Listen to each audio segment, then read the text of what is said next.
when I showed up to that guy videotaping him, you can see it in the video how he's building the narrative. The first thing he asked me is like, "Are you armed?" And I was like, Yeah. "Wow, that's interesting." What I was starting to think immediately is that guy was a cop of some sort, because even though he was there to perhaps film something, and as part of something else, as soon as I approached him and I was calm and I had the camera on him, then he reverted back to his training. And then as soon as I told him he's a witness, then he was like, "Oh shit, like what he was planning was started to fall apart."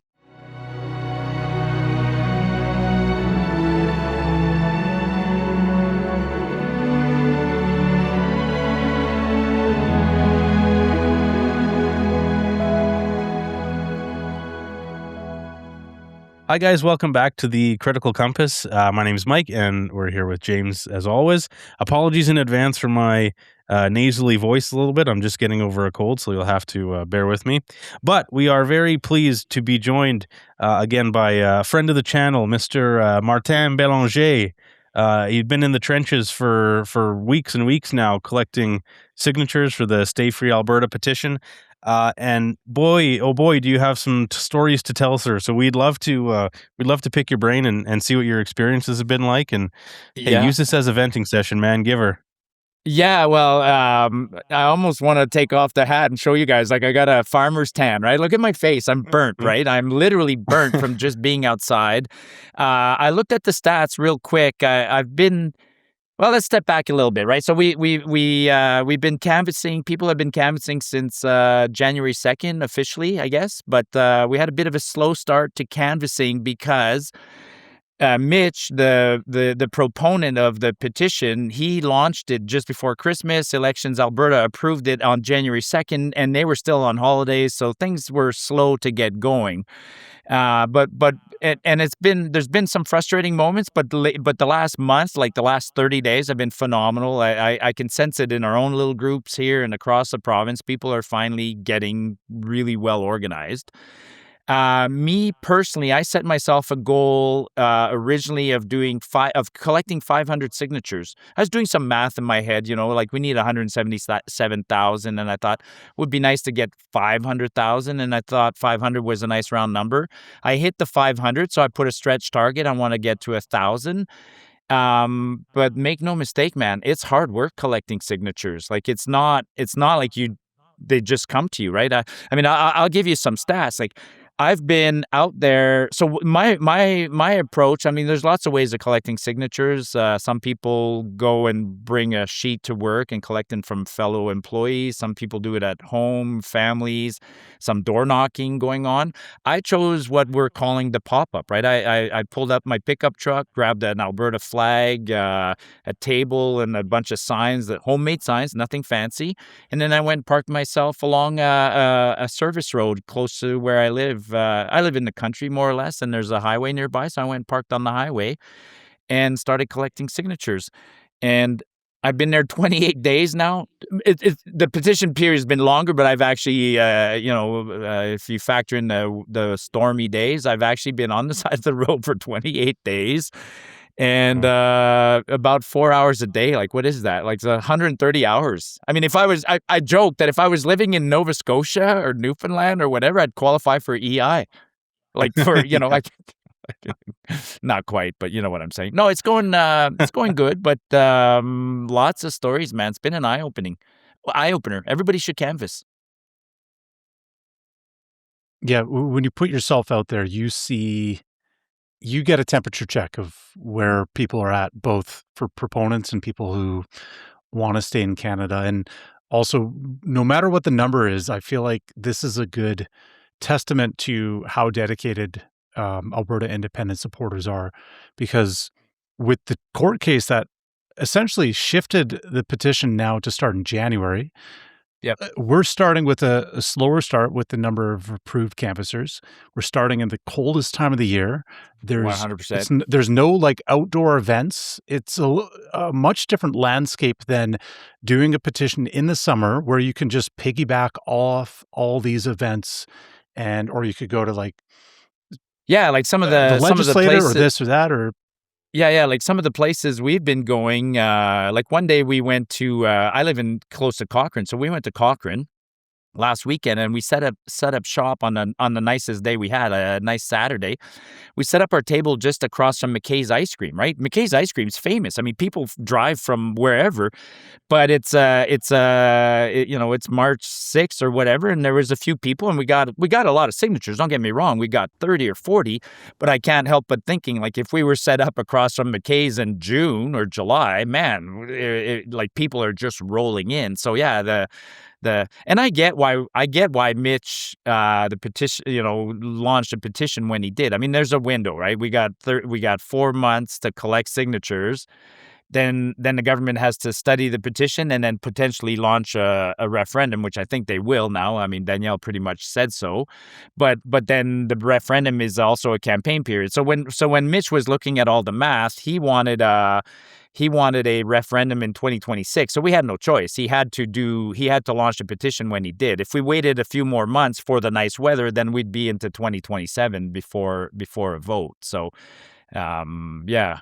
But it's for me, it's been fascinating. Like it's been I've had all sorts of revelations. Like you said, proponents and opponents. It's been fascinating. Yeah, I'd maybe maybe for the second half and for the ending of this episode, we'll end on some positivity. So let's start with the garbage. Let's start with the negativity. What's some of the, like, I mean, a lot of people who follow us follow you, of course, and so they'll be familiar with that particularly bad one last week. But what would you say, like, maybe give the viewers a walkthrough of like your average shitty interaction with like some forever Canadian or some elbows up person? Like what does that look like? The stuff that doesn't get on video, They've changed over time. It's been interesting. They've changed. Let me preface it just a little bit. After weeks of collecting signatures, there is no single demographic that I can identify who signs, okay? It's across the board. People from across the board sign. Blue collar, white collar, government employees, laborers, students, young, old, white, immigrants, across the spectrum. So wild to see. But I have identified one demographic in particular that comes in and tries to protest. And unfortunately, it's the older white boomers and males more often than females. Now, the females are the ones that have made the videos. I've captured the females on a few videos, but the males outnumber them, and like it so much so that so recognizable as a demographic that we almost play the game. Like, I'm sitting there on the side of the road with my table, and we see cars pulling in, and then we turn to each other and we go like, friend or foe? Does it fit the profile? And like we're starting to identify a profile. like I'll joke, right? Like we haven't seen a Tesla. Like no Teslas have come to sign. We had one day, one guy came and gave a shit and then he drove away and somebody immediately says, that was a Prius. I'm like, yeah, we should have known. Like there are certain vehicles, when a big Ford F-350 dually pulls up and drives in front of you, it's going to be a good guy, right? And So the demographic, at first what we used to see were a lot of older guys would come and not even get out of their car. They would roll real close to us, roll the window down and just literally like, expletives, right? They're like, you guys are out of your mind. You're nuts if you think this is going to happen and blah, blah, blah. I mean, I had one guy who was so hilarious. Like he rolls up and I'm leaning to his window.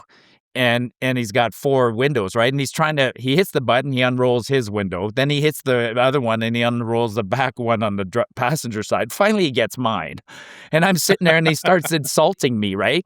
And then I'm laughing at him. And I'm like, dude, you can barely figure out the windows and you're lecturing me on economics? Because that's what he was doing. Like he's lecturing me on like, and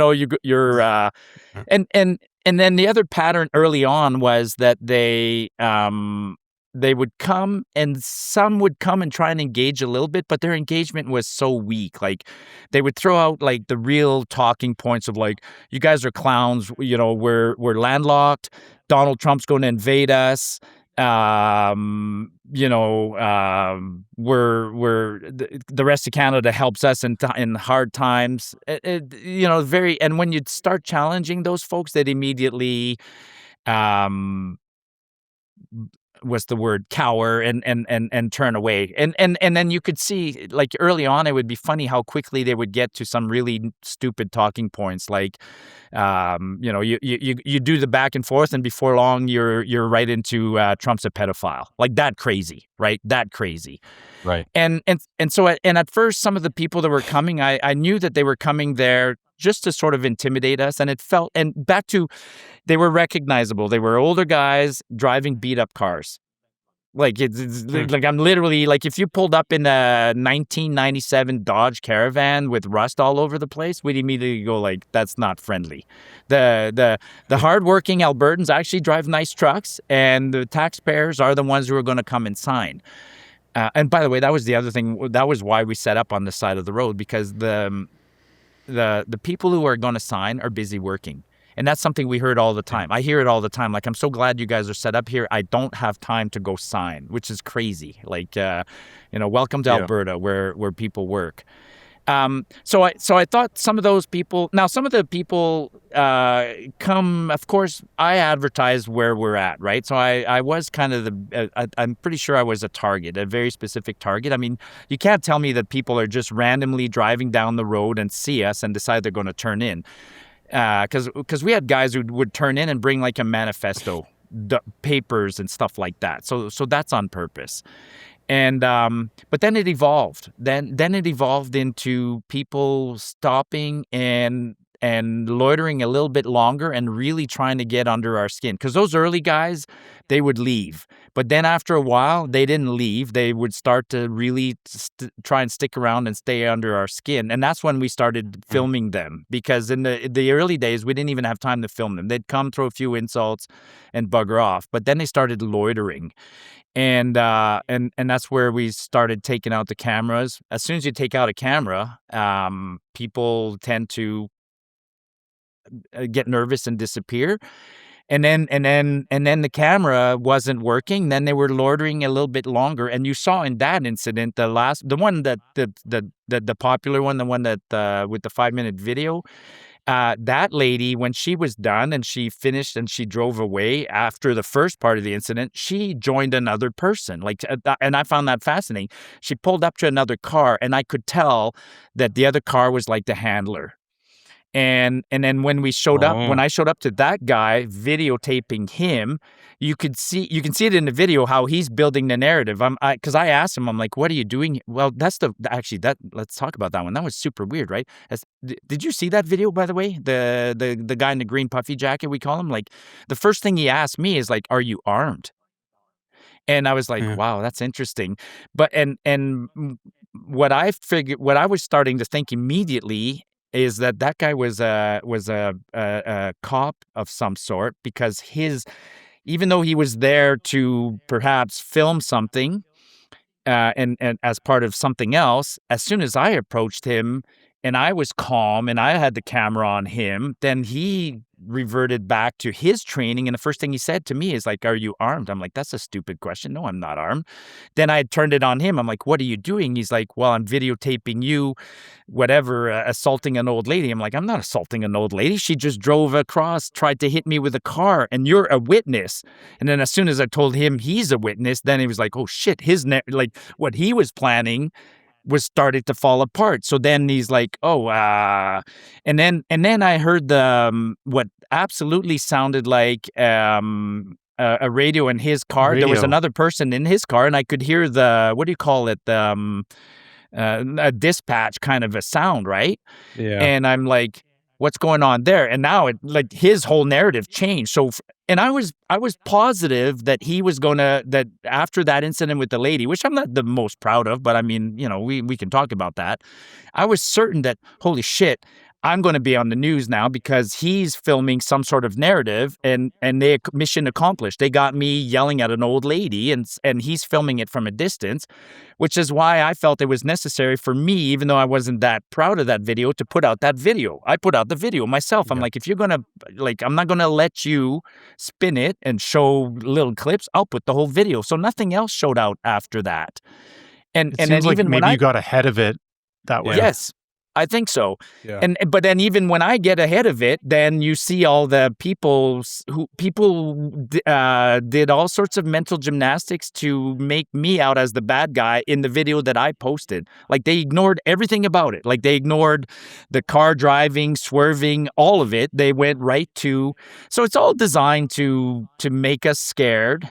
And I thought about that. I mean, even some of the other canvassers got a little bit nervous, and they said, like, should we take a break? And that's when I did that clip myself a couple of days ago. I'm like, this is on purpose. They're trying, and if I disconnect, if I don't go and show up because I'm scared, then they win. And it's been like that's how crazy it's been. So you're describing a stark difference in the people. Like those early people, they sound like it was more incidental. They were driving by, they have emotional reaction, and you're speaking logic to beliefs that are held through emotion. So in that case, it kind of crumbles or falls apart, or they default on more emotional Trump bad, or we don't want to be the 51st state. Like they're not thinking logically. Then I'm wondering what percentage of these encounters are either kind of like Facebook watch groups. You have a lot of these older, kind of elderly, forever Canadian. They're on Facebook. They feel like, well, it's my patriotic duty as a Canadian to push back against these terrible separatists. And or you may have RCMP in some of those groups organizing or planting seeds or watching over that and potentially invoking some action out of that. So, and this is nothing new. These are not new tactics. It's well known that like law enforcement will embed. Fascinating. I mean, you're reminding me a bunch of things, right? So the first ones were maybe opportunistic. You're right. Then there was the next crop. And I said to the next, like, you see me in some of the videos, I said to people, like, who's paying you to do this, right? Because, like, I had one guy show up, same thing. He rolls down the window. The car's all beat up. He's got cushions all behind him. He's on oxygen, okay? Like, he's got oxygen. And then he tries to challenge me, and then he's immediately, like, out of breath. And I literally said, buddy, it's not worth it. Like I said to him, it's not worth it. You've done your job. You got your $50. Don't worry about it. Go away, right? Like, I don't even want to piss you off because I don't want you to, I especially don't want you having a heart attack right here on the side of the road. Like, that guy was there for $50, man. That's like a guy who donates blood. It was crazy. And then you have the trained people. That's not just Facebook. So the incident of the lady who parked her car across the road to block the road, the access from us, right? And one of my buddies waves me over, and I walk over, and he's like, "She's blocking the road." So I walk over, and as soon as I took the camera out, I'm like, "You're interfering with canvassers trying to do their duties, and it's a fine or whatever." And all of a sudden, she's like, "Oh, my car, my car has all these alarms, and it doesn't work." I'm like, "We'll push you out of the way. I don't care. There's 10 of us here." And then all of a sudden, everything's good, and she's gone. And then I had a few people there, like maybe her car really was acting up. I'm like, no, it wasn't. Did you see her giving the finger to Larry over there? And then her tone, how it changed when I put the camera. And I said, they go to camps to learn this. Like, that's, where's the law, and how do you interfere with my activities just on the edge? And then there was the lady who grabbed the phone and threw it. Anyways, so yeah, to your point. Yeah. There's been a weird escalation, and I'll get to what happened today.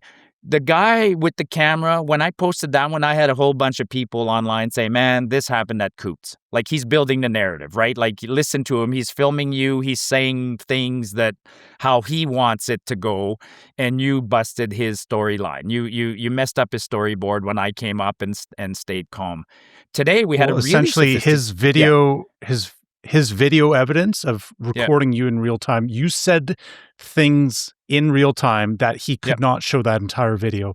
So you interrupted whatever narrative and you made it unusable in there, which is a perfect Thank God you way did, to too. balance it out. Yeah. Like I said, I literally said, so you're a witness. That's fantastic. Cause he's like, I'm like, what are you doing? He's like, oh, I'm recording you. I'm like, no, I didn't attack her. She just swerved at me with a vehicle. She attacked me with a vehicle and you're a witness. He didn't like that. I mean, like, and plus he said that he's the one who called 911. I don't know if he did or not, but he disappeared. He wasn't there. And then the police showed up, and guess who shows up again? The lady. And I don't know why she showed up again, because it got ugly for her. Like, here's the rest of the story. I mean, she shows up again when the cops are there, the 3 cops, and the cop's getting a statement from me. He's like, do you want to press charges? I'm like, no, I'm not really interested. But I'm chatting with the cop, and I tell him a little bit what happens, and all of a sudden, oh, there she is. I said, she's right back there. She comes back. There's 3 of them, so they sent 2 guys over to talk to her. She came out of the car just screaming, like, I want that video. He took a video of me and blah, blah, blah. And I heard him. He's like, ma'am, that's not going to happen. Like, it's his video. And then she just went on. So the guy comes back and he goes like this, and he's like, yeah, okay, we get your story. And then he tells her, you're free to go. She jumps in her car. She puts it in reverse, but somebody had just arrived to sign. So she bangs into the guy behind her. She comes out of the car screaming to the cops, you told me I could go. And the guy's like, I told you you could go, but I didn't tell you could slam into the car behind you. And then, so now the new guy who shows up, he wants a police statement. So the cops are like, oh my God, we got to write a statement. And then again, you're free to go. She's not pointing the right way, so she drives all the way down the service road, turns around, and by this point, I mean, there's cars on both sides, cruisers, everything, and rather than just casually drive slowly down the middle of the road, she goes by full speed, spitting gravel at everyone, and just about misses a cop, and then she blasts through the stop sign, turns, and luckily the light, at the intersection, there was a red light, and there was another car not moving, otherwise she would have moved. The 2 cops are sitting there, they're like, oh my God, we tried to do everything we could for her. They both jump into their car, they go after her down the highway, and then they lit her up. Like, I'm like, okay, whatever. I don't care. Unreal, yeah. Unreal. What a bad day for her. Yeah, was it worth $50? I hope it was. And then today we had another incident, and today was I'm still trying to digest today's incident. Today was a lady showed up, 2 people, newer car, shows up, and the girl comes out and walks up to us. The guy stays in the car, and she was more prepared. She came to, she started, I mean, my spidey sense went up. She's not here to sign. And then, what are you guys selling? She being in a sarcastic tone, and I give her the speech. We're canvassing on behalf of blah, blah, and then immediately she goes into a bit of her tirade. My colleagues that were there, I got frustrated real fast. I'm like, I'm not interested, and my buddies are like, let her talk. So I walked away, and she continued talking. And then I came back and I started saying, okay, enough is enough. You're not here to sign. You're interfering. And then, but the other guy stayed behind. And then finally he got up and he came over because I was walking around his car. They look like a pair more prepared. What, sorry if you said this, Marty, what's the kind of demographic there? Same thing. She was, her demographic was really interesting. She was older, like late 40s, and very thick accent. And she's the one, like, part of her speech is like, I took an oath. I'm like, you took an oath? What kind of oath? She's like, I took the citizen's oath. I'm like, oh, this is interesting. So when did you become a citizen? A couple of years ago. And she was a German citizen, whatever, expat, and then started lecturing us hard on the values of Canada, but her narrative was all messed up. I mean, she had no idea of the history. I'm like, we should just dialogue and talk about this. I'm like, we've been talking about this for 150 years, lady. Like, look at my hat, right? And I mentioned Meech Lake and Charlottetown and the 1982 Constitution, and that was like over her head. So, but my buddies humored her longer than I would have. That's for sure. Yeah. Yeah. Well, it's funny how you're sort of describing like a sort of to what James said, like a gradual escalation of what seems like initially, fairly organic, like, reasonable. This is what you'd expect, for a politically charged thing. And then things get more and more organized, more systematic, more designed seemingly in a way to elicit a reaction out of you. And, we encountered similar tactics. And I think, was the site called Beautiful Trouble? Is that what it's called, James? Yeah, So it's it's like, essentially the Antifa handbook. right. Oh, Yeah. Yeah. okay. So these are Antifa tactics. So these are, and they'll do things like you may encounter this if you haven't already. They may come if they see you taking video, or if you're doing something that involves video or audio recording, and they'll come and they'll blast copyrighted music so that your video becomes unshareable. It gets flagged Yep. by social media. Things like this, and they'll try really, really hard to, like you say, they're hanging around, they're needling you, they're trying to, so that way, if you react, if they pull a reaction out of you, well, then immediately you're the bad guy, and they never show Yeah. the part that leads up to it. They only clip No. the part where you have a reaction. Yeah, and then we can tell when we're being sort of probed, which is interesting, right? You do see vehicle, like, boy, I've become observant. Like, you recognize, you immediately see vehicles, you go, that vehicle doesn't look right. And it's turning in, going to the Tim Hortons and coming back or doing something. You see cars that randomly go down the service road, turn around at the very end and come back and leave. I'm like, I don't know what that's about. I think some of them just test because they go, oh, well, there's 3 other people that are collecting signatures. So they either chicken out or whatever. I like weird probe, somebody coming up and sort of just like some of the questions get pretty random. Like, are you guys ex-military? I'm like, again, are they just checking us out, knowing who we are? And yeah. I mean, and I do bring that on me, right? I have not on me. I am a target. Like that's, thank God the movement is leaderless, right? I keep emphasizing that. I'm so happy that this is really a grassroots movement because if there was only one specific leader, the poor harassment that guy would suffer, and Mitch and Jeff already get harassed, and I get harassed. I'm perceived definitely as a person of significance in the movement, and I get targeted. I mean, I got targeted by Jason Kenney. I got targeted by Althea Ray. I got targeted by all sorts of people. Like, it's really fascinating. And I keep telling people they have a hard time believing this, but I'm just Joe Schmuck, man.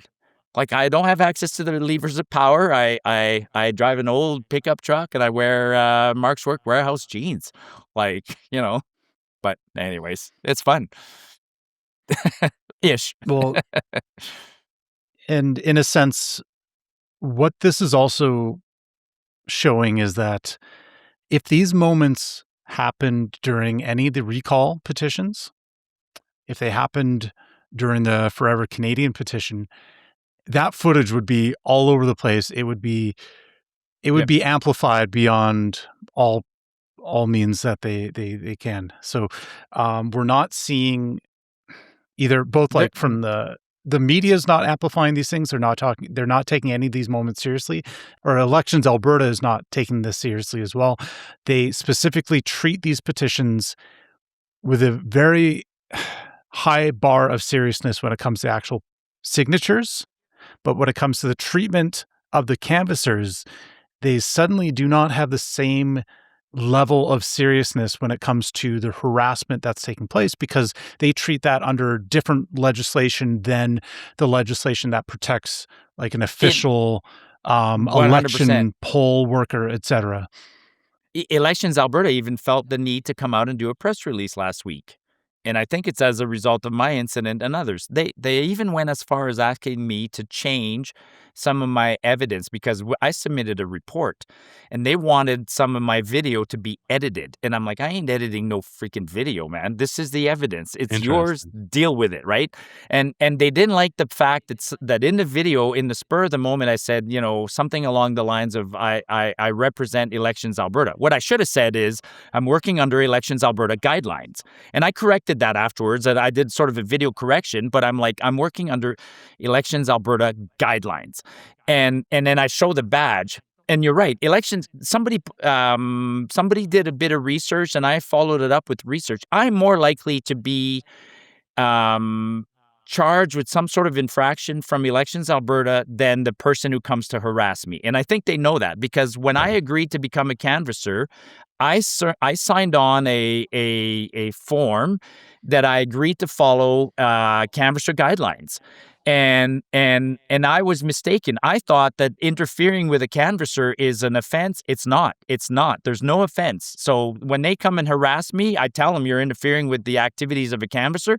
There's no offense on their part. The only law that they fall under is the normal mischief criminal code / if I don't report to the RCMP or the sheriffs, there's no recourse. But they can look at my badge quickly and say, Marty lost his temper, and as a canvasser, that's a violation of the code of conduct, and he needs to be charged. So I have to be super careful. And I've said that, like, already the canvassing laws, I think, are ridiculous. They're completely, like, we are collecting signatures to demand accountability from our government, but our government is telling us how we can demand accountability. Like, it's really, really, we're getting to that point where we as citizens are held to a higher standard than the government officials, the bureaucrats, and the public at large. Like, it's like bonkers, man. Yeah. Like, so yeah. that like $25,000 thing, like, that's just a regular mischief charge, essentially. Doesn't exist. No, it's not a rule under. It might be a rule under Elections Alberta if you were to harass a polling station or do something like that, but not a canvasser. Not under the petition. I see. Yeah, I see. Yeah, and one thing in that statement that pissed me off too was, and I commented on your post about it, was that they made, like, really sure to include, just to be clear, Elections Alberta does not take any, political sides on this issue, and this type of behavior is seen from both sides in the political, and it's like, no, absolutely is not. Yeah. There were zero stories about that before the Forever Stay Free Alberta. Forever Canada didn't get any of this. There is alleged, I was looking into it, and there's alleged harassment, and I'm like, well, if it was so prevalent, where's all the videos? Where's the? Is it just? You can allege anything. Is it? Tommy the Tank Engine just, like? Did he just claim something, like, or is there an actual documented harassment? Like, whereas we definitely have a lot. The royal the Alberta definitely has a lot of documented evidence. I mean, just look at X and Instagram and places like that. It's all over the place. Apparently, there's been upwards of like 70, 80 reports submitted to. Mitch Sylvester has asked that we submit reports. I wrote up the incident and submitted it up the chain of command. But and the politics goes beyond that too. Like, we basically the royal Stay Free Alberta almost gave up on renting out little halls to do petition signing. Like, we had one here in Cochrane, and it was at it was at a hall. I'll say it. It was at the Lions Hall. But when we rented the hall there, the Lions Hall said, like, you can advertise that it's here, but please only use our address, our physical address. Don't say the Lions Hall. So we use it that way. I'm still appreciative of them using it, but we've had plenty of groups say no because we don't want to be political. And when we point out, well, you have elections here, the Elks Hall, you hold elections there, but you won't let us canvass. That's fine. That's your choice. But you did let Thomas Lukazik petition across the street. I mean, I had the RC, like, by the way, as much as there might be some officers that are controlling this, not everybody in the RCMP is involved in the same way. Kudos to the 3 guys who came out. Like, the 3 guys who came out, man, they were like top notch. And then since then, we've also had another guy who comes by regularly, but he admitted to us, he's like, we get a 911 call every day. Just because somebody driving by sees your sign, not that you're on the side of the road, they see your sign on the side of the road and they complain about your sign on the side of the road. And I got a sign. The first time the guy came over, I said, like, do I need to move my sign? He's like, no, you're allowed to have a sign on the side of the road. And then he came over to my truck and I'm like, do I need to move my truck? I'm on a service road. Again, he's like, no, you got 2 wheels in the grass, 2 wheels on the gravel. You're not interfering with traffic and there are tables in front of the truck. I don't care. So, yeah. That's good. Yeah. Yeah, we had a couple guys when we were at the Sorry, Marty. Well, same No. same sort of story. Like that's always nice to see when you got a couple. Like these guys were, I think, at just Edmonton City Police. But when we were at the AGM and we had our sign there and we were trying to get some like this sign behind me, we were trying to Yeah. get some reactions to it, and there was a pretty vocal. What we think was an Antifa protest, and they were getting pretty rowdy and kind of unpredictable, and the cops were like they were sort of around us, wanting to make sure nothing popped off. And they were good. I mean, they were James, you remember, like they were, sort of apologetic that it was this way, that we couldn't just have reasonable discussions, but they basically admitted it without saying it. They're like, we can't trust these guys. Like we don't know what they'll do. We don't want to have to get more cruisers out here to arrest these guys. So it's like it's just silliness, So Now, I the think fact that one thing I never did resolve, though, I couldn't come to terms with, is why were 3 police officers showing up, Yeah. right? So somebody told me Were they ready to go? somebody tells me that shows that you were probably right on the guy who was sitting there on the side of the road. Who was organizing it. When the call came from him and 3 cops showed up, the 3 cops might have been they're 3 beat cops, right? I mean, they none of them were more than constables, and 3 guys showed up, and so I'm sure they wondered. I never chatted with them. It's like I should have asked, is it normal for 3 of you guys to come here because you heard there's a disturbance on the side of the road? Because I've never seen 3 of you guys do anything before, so Yeah. I don't have an answer to that. Why did 3 guys show up? And that gives credibility to my theory that guy had more pull than we thought. Yeah, and I think there's an element of even without that one guy, they might be just collecting. Like, we know there's polling, or we know there's petitions going on. Here are some of the pop-ups. They might check the Stay Free Alberta, have that in mind. Like, okay, well, in this area during these days, let's see if there's overlap, and we have a couple cars that could potentially respond to this. That one individual still sounds pretty sketchy. And it's the kind of thing where if this was truly a hateful movement, if it truly was a disruptive, if the Alberta independence movement was truly as bad as what they're describing, you wouldn't need to dig so deep to try to find legitimate things to smear the movement with. Right. Like, you wouldn't need to antagonize. You would just have examples all over the place. And I feel like right now they're fishing.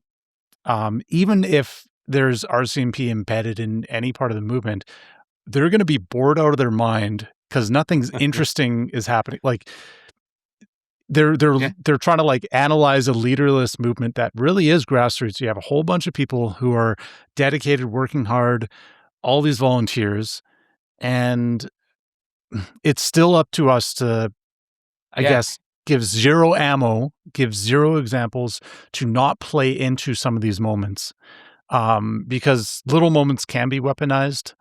So we got to be like extra careful.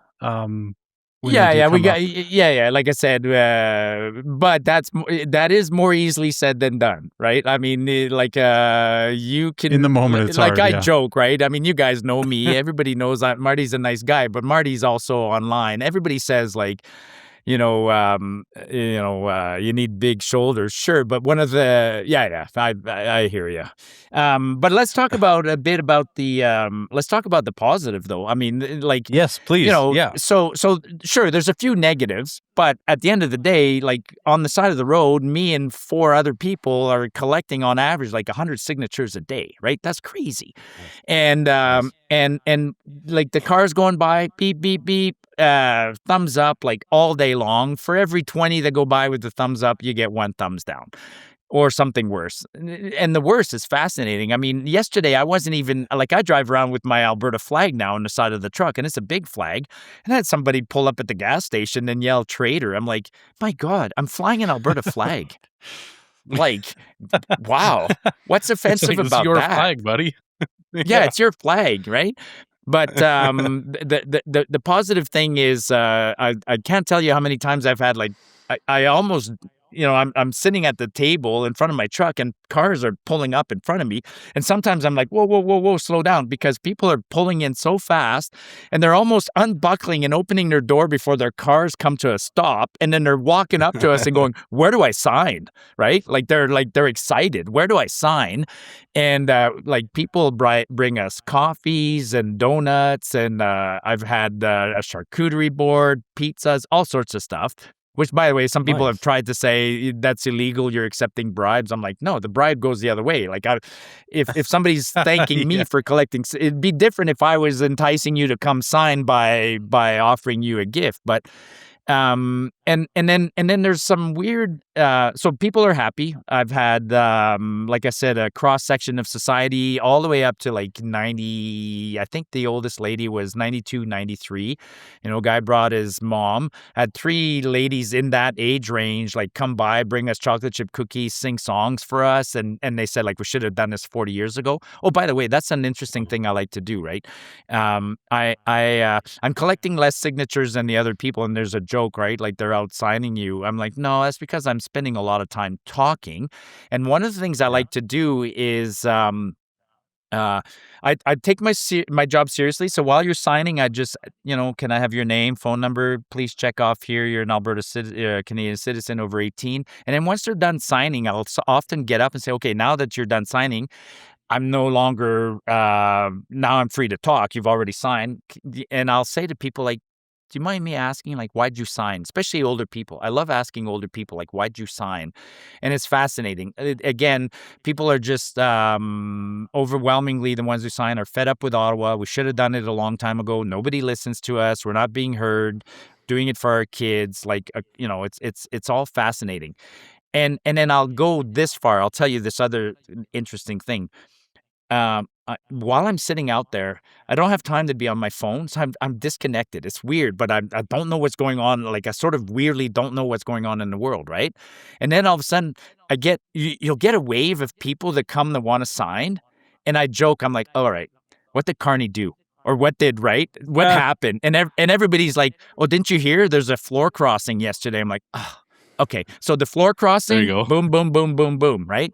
And then, and then another day is like, okay, what's going on? Oh, we bought LNG from Australia. Oh, okay, awesome. Well, sign here. Price of gas at the pump over there is like $1.60. Holy shit, man! Everybody's signing. They're just like literally, you can almost tell that there's been an event that makes people want to come out and sign. Carney's the best salesman for independence we've had. I mean, he's even better than Trudeau, I think.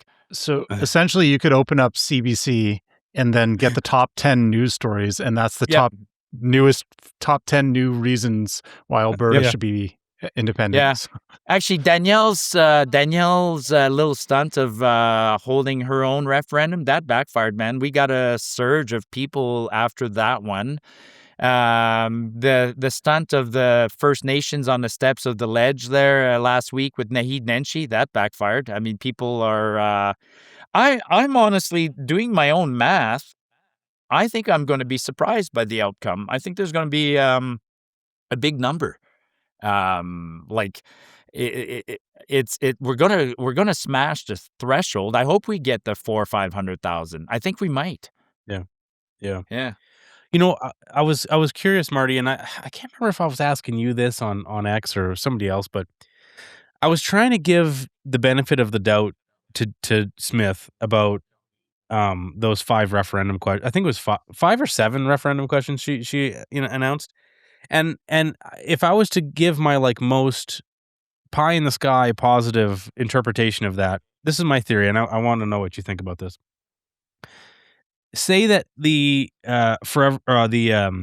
Stay Free Alberta citizen referendum gets like a 53% or a 54% or something like this, like a majority, but maybe low enough to be ostensibly an argument could be made that it's not a convincing or a significant majority or whatever the verbiage is.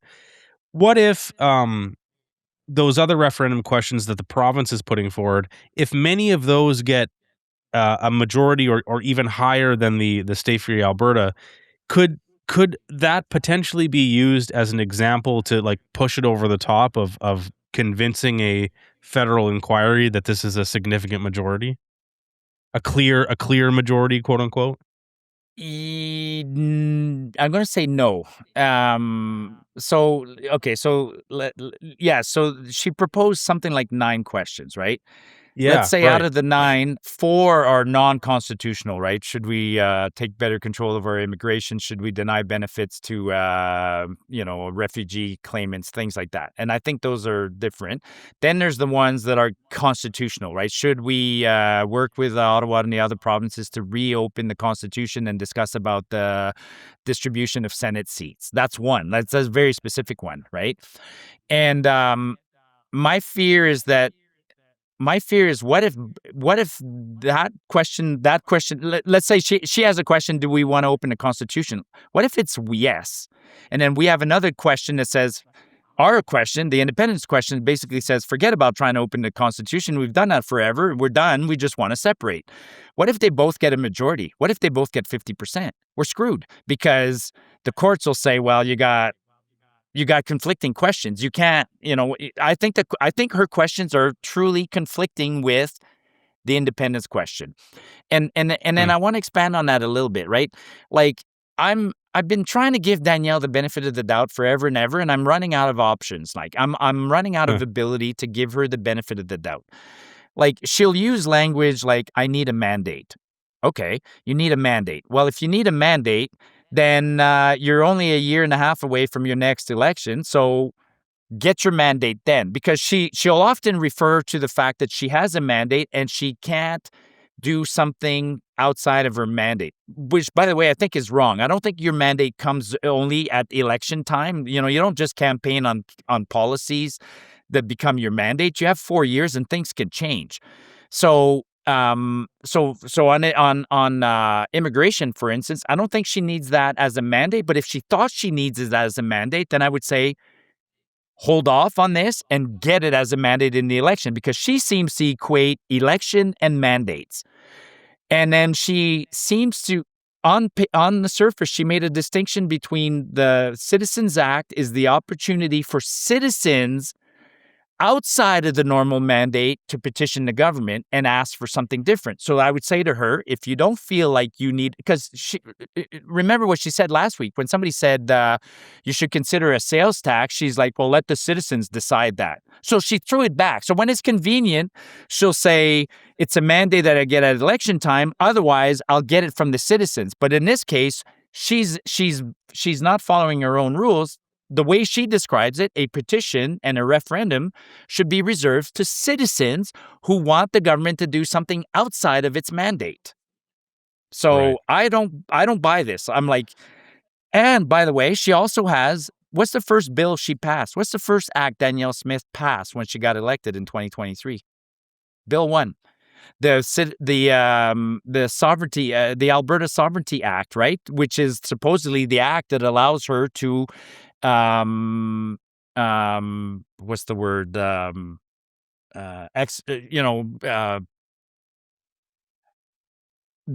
that our constitutional rights be respected as a province. So she's already passed an act. So, anyways, she's full of contradictions. I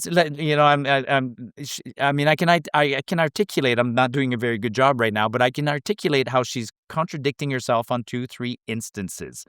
So, if you believe there's some in the performative aspects to it as well, like the next Alberta Next panels, and in a way that's trying to get a clear idea of how much support there are for these different issues.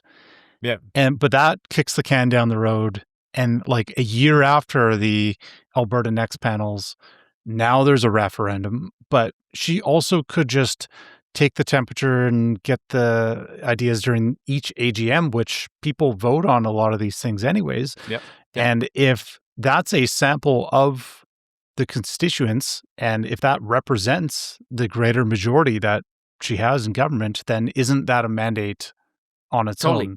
Totally. So like all these things feel like it's the same kind of delay, and or it's kind of giving insulation accountability wise, that she doesn't want to risk too much or have too much pinned on her. So it's this weird safe middle ground that doesn't actually it doesn't win the people you want to win anyways. Yeah, It yeah. just pisses off the people that are the strongest supporters of her. Yeah, we're definitely we're all on the same page. I mean, to me, yeah, you campaign during election. You campaign on issues in 2023, but you're ruling for the next 4 years, so you can't possibly predict everything. So you get a mandate on election day in 2023. If the next year something shows up as an issue at the AGM or wherever, or in general conversation, you don't need to do a referendum to see if this is something serious, right? And then you kind of adjust, and you have the mandate. How do you deal with it? You debate it in the legislature, and if the people want it, it gets passed. You don't need to go to a referendum. The referendum should only be when the government stubbornly ignores the will of the people. Not the other way around. The referendum's not to come and get the will of the people. You do that at election time, and otherwise you listen to the people and you debate it in the legislature. But if we feel that you're not listening to us, then we petition you and we ask for a referendum. Not the other way around. The government's not the one that demands a referendum. So that's my thoughts on it, and the government doesn't demand a petition. And the way she laid it out, she called it the Citizens Initiative Act. So and she has this other, the Sovereignty Act. So yeah, I'm just not capable of giving her the benefit of the doubt anymore. That she's just making, the common argument is always she's really, really doing a lot of due diligence. Come on, man, you don't need to do you're overly diligent here, I think. Well, I just have speaking one of thought go before ahead. you jump in again. Yeah. So right now there's the Referendum Act, and Daniel Smith could just call a referendum on Alberta independence. Bingo. But I would actually argue that this citizen-led initiative and the grassroots it's the most effective way of building momentum, to have it grassroots, and to have every hurdle placed in front of this is just demonstrating how strong this will is. So I feel like it's actually more effective than if she just called an independence referendum, because it needs time to warm up. You need time for these conversations to disseminate, to grow. You need a lot of this organic growth, because there's still a lot of people that before January, they didn't really even think or hear about independence. And like, some of these ideas for some people are quite new. Oh yeah. And so if there is there's the potential for the petition to be halted, there's a potential injunction from the chiefs. There are still multiple parties interested in tanking, either trying to invalidate the petition in any kind of way. She could still call a referendum if the petition gets blocked in any other legal pathway. And that would be the litmus test if she really is in tune with the will of her constituents. Yep. Oh yeah, no, we're in for some interesting events in the next 4 or 5 months, right? I mean, at this point, to me, I kind of see her as being not doing due diligence, but I fundamentally see her as being genuine in her belief that she can go get a better deal from Ottawa. And I'm wondering how long she's going to hang on to that ideal. And then we talked about the MOU a month ago or whatever, and some of the other events. I think there's going to be something interesting. Like Carney could do something really silly in the next few months, and then she's going to be put on the spot. I mean, he's not going to give us anything. He's not going to give us anything. I don't think Carney's going to give us anything, and she's going to stubbornly continue down this path. The big change in the coming months is whether Carney gets a majority, because the Carney we're experiencing now that she's having a bit of interaction with is a completely different Carney than she's going to have to deal with if he wins a majority. Like if he convinces 2-3 more people to cross the floor and he has these 3 by-elections on April 19th, if he wins those 3 and he gets a majority, Mark Carney, a majority Mark Carney is a completely different animal than minority Mark Carney. And I think Danielle might be in for a rude awakening, but time will tell. And otherwise, yeah, the petition, I think between our petition and Lukasik's petition, that could be 800,000 people that want to have a debate on independence. Stay or go, it doesn't matter, but it's a debate on the future of Alberta within Confederation.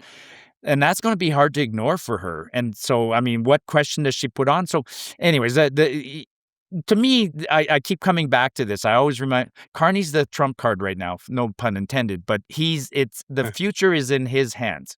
He has more influence on what happens in the next few months than anybody else. Well, one thing, Marty, I wanted to maybe get your thoughts on before we wrap up here is something that we definitely know is coming down the pipeline. Now it's been Mitch was on a couple podcasts talking about this, and it's sort of public knowledge now. We sort of knew about it in the background for a few weeks here, but we now are fairly confident that there will be a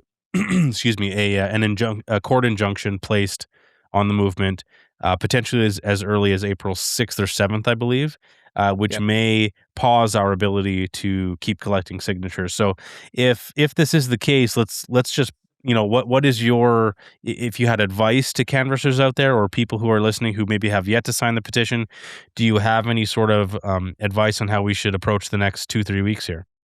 Pedal to the metal. Like, holy smokes, pedal to the metal. That's where I wish I was part of the upper management of the campaign to see what's going on. I honestly have no idea how many signatures are collected.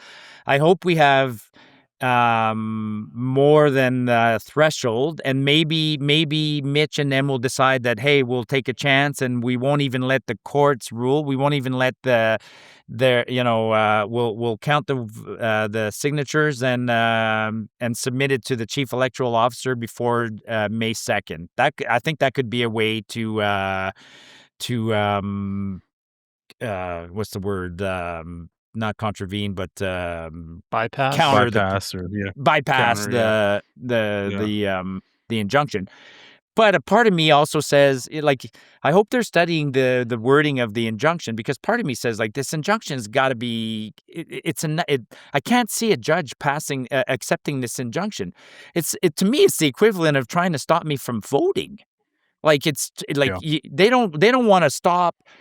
They literally want us to stop collecting signatures, which is simply, like I said, is simply citizens collecting signatures. I think if the injunction does pass, I would say, what are they going to do? How are they going to stop me from? They can't stop me from collecting signatures. The chief electoral officer might say, well, I don't accept the signatures. I'm like, I don't give a shit if you don't accept them then. I'm just going to continue collect signatures, and I'm going to bring you 1 million pages, and you can say, I don't accept your 1 million signatures. I'm going to go, fine, deal with it. But, imagine the visual of we pull up with a U-Haul, a 20-foot U-Haul full of signatures, and somebody says, well, they're invalid. I'm like, no, they're not. I mean, we'll do a protest on the. So I find this whole concept of trying to stop us from collecting signatures bonkers. So part of me would say ignore it and just go ahead, because it'll never happen. But then part of me comes back to, well, do you trust the courts in this country? I mean, some poor, mid-level judge is going to get this injunction. What's he going to say? I'll err on the side of caution. I accept it, and I'll let the upper courts deal with it, right? I mean, that's my fear, is that it gets accepted just because the courts are afraid to adjudicate. But we might get lucky. We might get a judge who finally says, enough is enough, man. This is citizens. Explain to me how they stop me from collecting signatures. Are they going to come arrest me because after the injunction, I'm still on the side of the road collecting signatures? They're going to say, well, you can't collect them on the sheets we gave you. I'm like, okay, I don't give a shit. I'll collect them on my own sheets. It's, They'll say you're collecting signatures on treaty land. Yeah. That's where we're at. This is wild. I don't know what the. Yeah, you need to interview Mitch and Jeff. I'm sure Jeff has an opinion. I actually haven't heard Jeff. What has Jeff said about the injunction? Have they said anything specific or? I don't know if he Don't said think much. too much. The other thing is this injunction. Maybe the wording's weak. Maybe it's stronger than we think. Even if it's weak, it's still a delay tactic. It's still wasting Yeah. resources. It's still Yeah, putting fear. It's still one of those things that it's trying to derail, and they're throwing almost everything that they can, Yeah, and I just mean, to look slow who. us down. Yeah, like again, this is so bonkers, right? Like it's half a dozen First Nations who launched the injunction, and then immediately after that, they jumped on a plane and flew to England to go meet with the king. And like, Aren't a what's lot their of them from argument with? Saskatchewan as well? Like out of Yeah, the bands that were like, only a few of them were Alberta. So like, I mean, I keep reminding the folks that I'm hanging out with, eye on the prize, get some signatures, collect them fast, and don't worry about this. It's already bad, but you're right. It's already bad enough. I mean, I hate collecting the signatures under their terms. I feel Yeah. gross when I'm doing it. Like it just like literally to the point. Like here's the sheet you're supposed to use. You put the signature here. Here's what you're supposed to ask. Write it in blue ink, like almost to that point. And it just drives me nuts. But and then I know that if we comply and we do it, they're going to change the goalposts. That's what they're doing on us right now. It's what it feels like, anyways.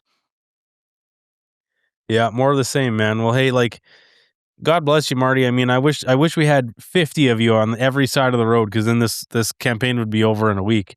We'd be at 500,000 signatures. So thanks for everything There you're are doing, plenty. man. Kudos to a lot of people out there. I mean, I do get a lot of attention, but that's because of my platform. But it's the Pareto rule, right? The Pareto, as an engineer, I love that rule that 80% of the work is being done by 20% of the people. And that's not a good or bad thing. It's just statistically always the way it is. And so I know that there's theoretically about, 700 people like me out there doing God's work. Like, I mean, there's a young guy north of me here in Airdrie. He's got me blown out of the water. That kid's at like 1,400 signatures. Like, God bless him.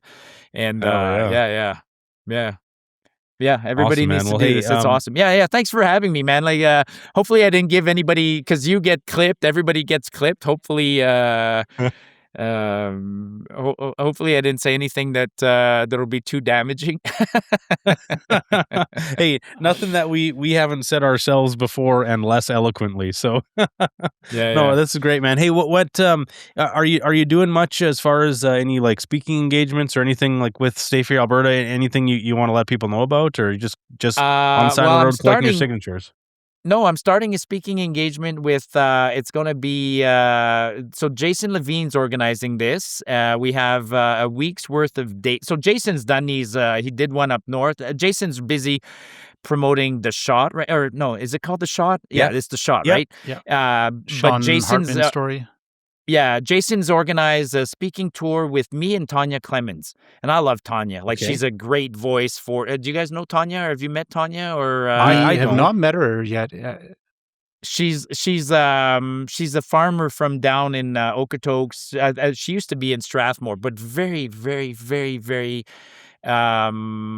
amazing voice for the movement. Like, I wish we had more like her.